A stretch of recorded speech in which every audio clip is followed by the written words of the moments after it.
The eviction notice hit my doorstep like a thunderbolt, shattering the illusion of stability I'd clung to for too long. As the walls closed in, I grabbed my phone and hit record, determined to transform the chaos into something beautiful.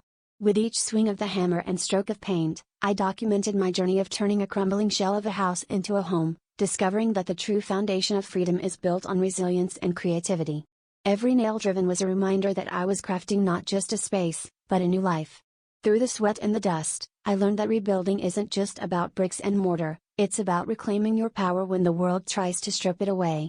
As I stood back to admire the final touches, the camera still rolling, I realized that this transformation meant more than a safe haven, it was a testament to the strength that lies within when everything else falls apart.